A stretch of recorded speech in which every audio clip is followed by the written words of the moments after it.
नमस्कार, मी जान्हवी जाधव एका नवीन व्हिडिओसोबत तुमच्या सगळ्यांचं खूप सारं स्वागत करते. तर आज आपण व्हिडिओमधून पाहणार आहोत, तुमच्याकडे शिवलिंग आहे का आणि ते तुम्ही तुळशीजवळ तर ठेवत नाही ना, तर धर्मग्रंथ याबाबत का मनाई करतात. तर वास्तुशास्त्रातील उल्लेख जाणून घेऊयात.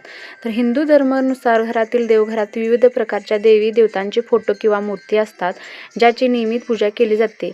पण तुम्हाला हे माहिती आहे का, हिंदू धार्मिक पूजाविधीमध्ये प्रत्येक देवतेशी संबंधित विशिष्ट वनस्पती, पत्रे आणि पूजा सामग्रीला विशेष महत्त्व आहे.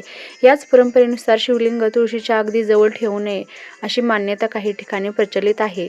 यामागे धार्मिक परंपरा काय आहे, यामागे पुराणकथा काय सांगते, धर्मग्रंथ तुळशीजवळ शिवलिंग ठेवण्यास मनाई करतात. तुळस आणि शिवलिंग एकत्र का ठेवले जात नाही, जाणून घेऊया सर्व माहिती. त्याआधी सगळ्यांनी आपल्या चॅनलला सबस्क्राईब करून घ्या आणि व्हिडिओ स्किप न करता लास्टपर्यंत बघा, म्हणजे सगळी माहिती तुम्हाला भेटेल. तर शिवलिंग तुळशीजवळ का ठेवत नाहीत, तर हिंदू धार्मिक परंपरेत शिवलिंग तुळशीच्या अगदी जवळ ठेवू नये अशी काही घरांमध्ये मान्यता आहे. यामागे प्रामुख्याने तुळशी आणि भगवान शिव यांच्याशी संबंधित पुराणकथा तसेच पूजाविधीची परंपरा सांगितली जाते. तर ते काय आहे ते आपण पुढे पाहूयात. तर धार्मिक महत्त्व आधी आपण जाणून घेणार आहोत. तर धार्मिक मान्यतेनुसार तुळस भगवान विष्णूंना प्रिय मानली जाते, तर बिल्वपत्र भगवान शिवांना अत्यंत प्रिय मानले जाते. त्यामुळे दोन्ही देवतांच्या पूजेसाठी सर्वत्र स्थान ठेवण्याची परंपरा अनेक घरात आहे.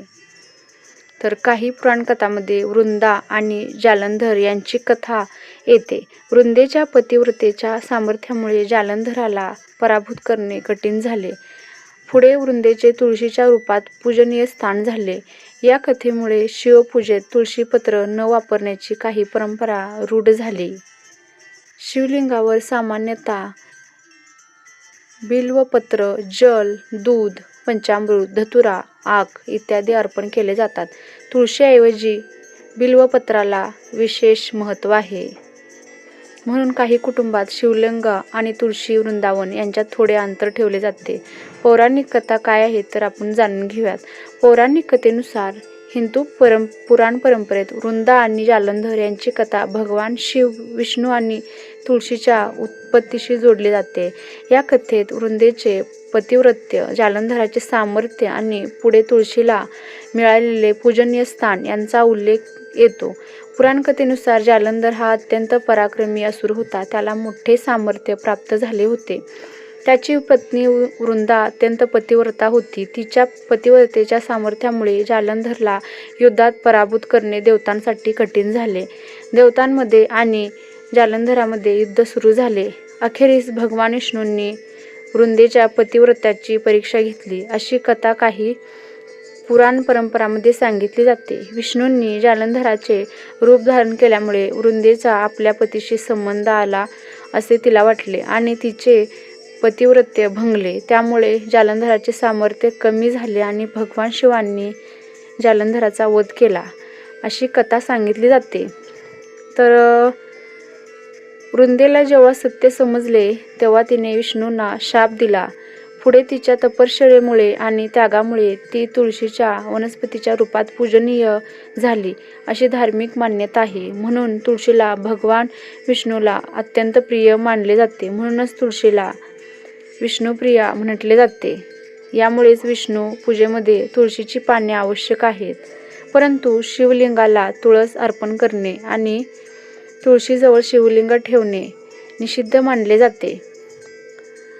तर तुळशीचे रोप कसे उगवले, तर धार्मिक मान्यतेनुसार ज्या ठिकाणी वृंदाचे शरीर जळून भस्म झाले होते त्या ठिकाणी तुळशीचे रोप उगवले. भगवान विष्णूंनी तुळस हे नाव दिले आणि सांगितले की ती शालिग्राम रूपात नेहमी त्यांच्यासोबत राहील.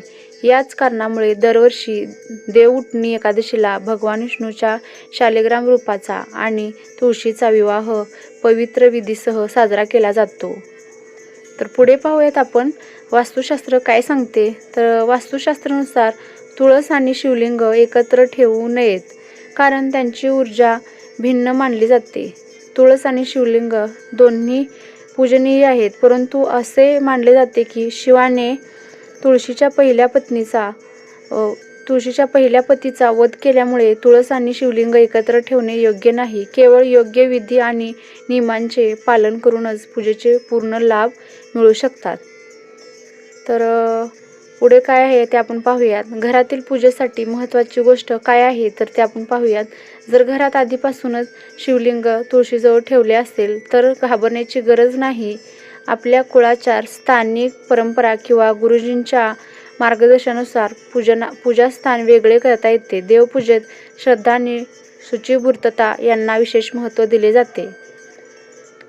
तर हा असा आपला व्हिडिओ होता की म्हणजे तुळशीचे पान आपण शिवलिंगावरती वाहू शकत नाही, तर त्याचे काय कारण आहे तर ते व्हिडिओमधून मी सांगितले आहे. तर सगळ्यांनी व्हिडिओ स्किप न करता नक्की पहा, म्हणजे तुम्हाला सगळी माहिती भेटेल. आणि कशा प्रकारचे व्हिडिओ तुम्हाला पाहायला आवडतील हे नक्की मला कॉमेंट करून सांगा, जेणेकरून मी तसे व्हिडिओ बनवत जाईल.